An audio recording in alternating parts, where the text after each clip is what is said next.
Hello বন্ধুরা, দেখো কয়েক ঘন্টার জন্য সায়েন্স সিটিতে ঘুরতে চলে এসেছি আমি আর তোমাদের দাদা ভাই। তো রোফাই করে এন্ট্রি নিচ্ছি। তো আমার তো খুব ভয় লাগছিল, তাই জন্য আমি চোখটা বন্ধ করেছিলাম। আর তোমাদের দাদা ভাই বলছি দেখো চারিদিক পাশটা দেখো কত সুন্দর সবুজ চারিদিকটা। তো তারপরে মনে একটু সাহস এনে চোখটা খুলে দেখেই ফেললাম যে সত্যিই তো খুবই সুন্দর লাগছে। তারপরে আস্তে আস্তে আমার ভয়টা কাটলো। এই প্রথম রোপওয়ে উঠলাম, ভয় তো একটু লাগবেই বলো।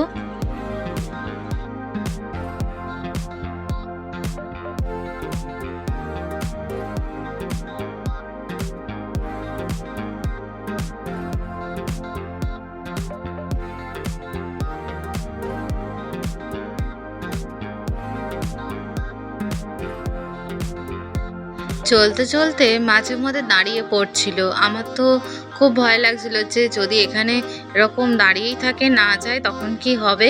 তারপরে দেখলাম আস্তে আস্তে আবার যাচ্ছে, তো তখন একটু মনে সাহস এলো।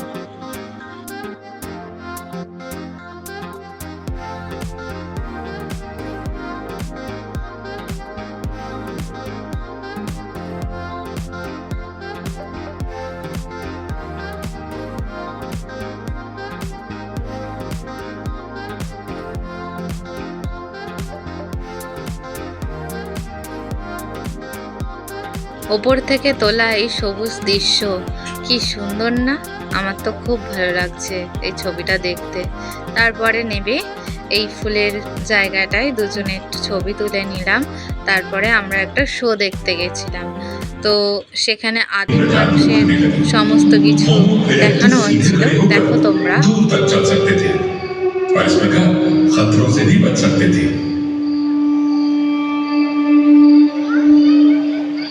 मध्य पूर्व और एशिया में पाए गए जीवाश्मों से पता चलता है कि इस प्रक्रिया में वे अफ्रीका से बाहर फैलने लगे। पहुंचने के लिए उन्होंने दौड़ना सीख लिया।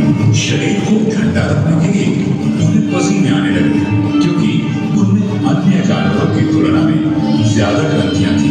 कुछ साक्ष्यों के अनुसार शायद वे आग का इस्तेमाल भी करते थे और उनके दिमाग बढ़ते हुए लगभग आज के हमारे मस्तिष्क के आकार के हो गए।